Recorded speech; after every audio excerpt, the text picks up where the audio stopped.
Hello, thank you for another spiritual discussion. This video is part one, dealing with concepts taken from the book, The Kabbalah Experience by Michael Lehman. That's Laitman, Lehman. And the book again is The Kabbalah Experience. From this time forward, Kabbalah will become a simple and genuine way of life, open to all, with no restrictions. The Creator created mankind and wishes to raise human beings to the highest possible degree, that of the Creator. As of now, our souls are in a state called this world, where the Creator is not felt, but is concealed and hidden from them. When the soul perceives contact with the Creator for the first time, it rises to its first spiritual degree. It then begins to make itself resemble the Creator more and more, and thus feel Him more and more intensively. Kabbalah is revealed from above. It evolves slowly and will, at some point, burst into everyone's awareness, offering a clear goal for the lives of each of us. We must choose a place that we feel in our hearts is exactly the right place for us. This need not be because of the presence of a great teacher or one who is highly regarded by others, and not because he is eloquent and knowledgeable. One must choose a place where things are spoken that one wishes to know in one's heart. So, why didn't the Creator create us complete and eternal to begin with? If He had done so, we would not have been able to feel the perfection and eternity.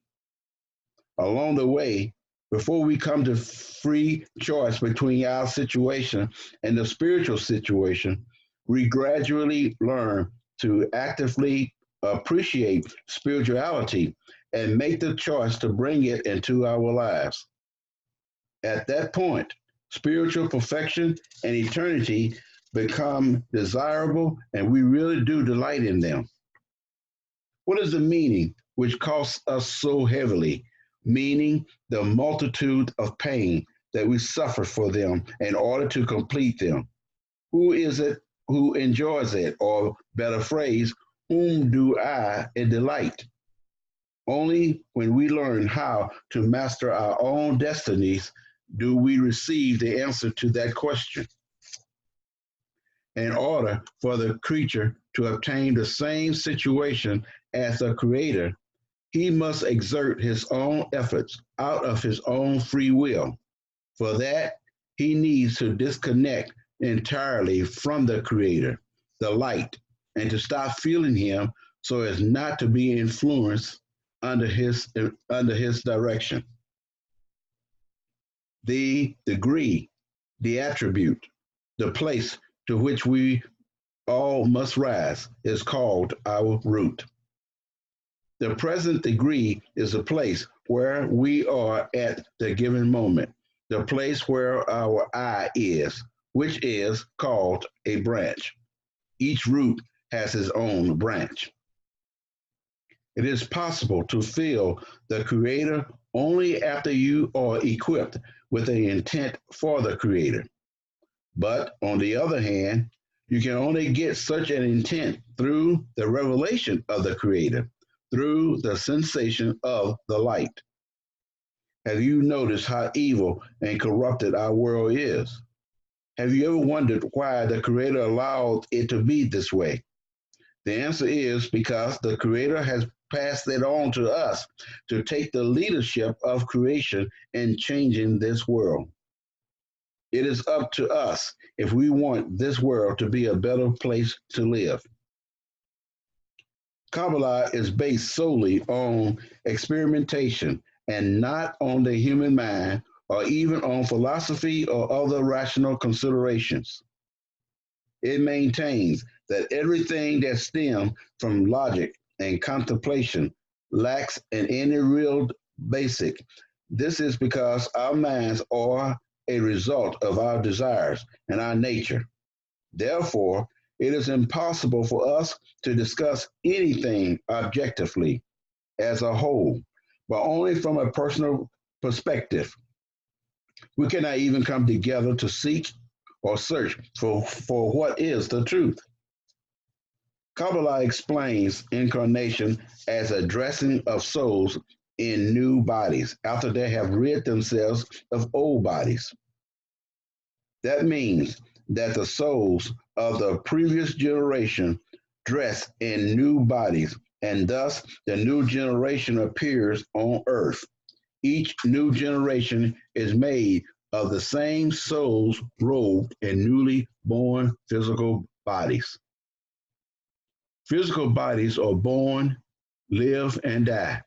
After their death, they go from a stage of animation to a stage of stillness. And that's it. Nothing else happens with those bodies. Nothing of what the protein body had is relived in the new body. A body in Kabbalah is a body or of a soul, the desire to be filled with upper light. How does the upper light reach us? The light that comes to us is so dimmed, we cannot perceive it. We can only recognize it within the object we are attracted to because it is dressed in them. That way, we can receive the light and enjoy it for our own purposes, but only to that extent and only at that degree of power. In order to feel that light at least as much as those who are in a state of clinical death, we must detach ourselves from our desire to take pleasure for ourselves. When we study the books of Kabbalah that are written in a special system, we attract a surrounding light. We will be able to feel that light inside us later on and receive it in the form of pleasure. However, until we are ready, that light remains around us, concealed, and waits for us to be ready to receive it. Kabbalists are people who receive that light openly. Their writing leaves the contact they have with the light within the text. To the extent that we absorb the attributes of the light, we correct ourselves and become able to receive the light. Those portions of corrections are called the degrees or rungs of the ladder, the spiritual ladder, which raise a person from the sensation of our world, the sensation of ourselves, to the sensation of the next, the sensation of the Creator. According to Kabbalah, who is the Creator? The wisdom of Kabbalah, which studies the collective law of creation, uses words such as God, Creator, and Emanator as technical names for forces, lights, and degrees. Each upper degree is called Creator when relating to the degree below it, because the upper degree creates, controls, and develops the lower degree. Creator is also a collective name for everything that exists besides the souls, which are called creatures. The Creator is a collective, special force that monitors the whole system of creation. That force is one and unique. The Creator acts much like gravity, and the center of creation is the Creator. The souls were distanced 5 worlds away from him to the furthest point called our world. From that last point, he pulls us towards him. We sense that pull as pain, beginning with disease and ending in painful death. But if we make an effort to approach the Creator by cooperating with that force, we will not feel the pain. Instead, we will feel that force as good. If, however, we refuse to go along with that pulling force, we will feel pain, disease, and other troubles to the same extent that we resist it. Let's talk about a point in the heart and what we mean by a point in the heart. Every person has a point in the heart, but many people don't feel it. During one's life cycle, one comes to a situation where the point in the heart is revealed. One then begins to feel a desire for spirituality, a need to discover the upper world. It is developed under the influence of the group and the teacher below the barrier. If one currently does not show interest in the spiritual world, then one is still not ready for it, and it would be coercion to try to forcefully awaken that desire. When a person's point in the heart is inactive and there is no desire to develop it, the Torah serves only to assure one of eventual rewards, both in this world and in the next. It is simply a way of satisfying man's need for self assurance. In any place where the books of Kabbalah say, so it was written in the book, this always refer to the Zohar. Zohar is spelled Zohar, Zohar, Zohar. The Zohar was written some 1900 years ago. It is to Kabbalah what the Old Testament is to Judaism, what the New Testament is to Christianity, and what the Quran is to the Muslims. We are not able to read it and discover its secrets for ourselves because it is so difficult to understand until a person grasps the spiritual reality. There are introductions and books written by Kabbalists that can teach us how to understand what is written in the Zohar. The book of Zohar is not a book through which one can obtain spirituality. It was written for those who have already obtained spirituality. In order to understand it properly, we need to study several other books first, such as Preface to the Wisdom of Kabbalah, Introduction to the Book of Zohar, Preface to the Book of Zohar, and Forward to the Book of Zohar.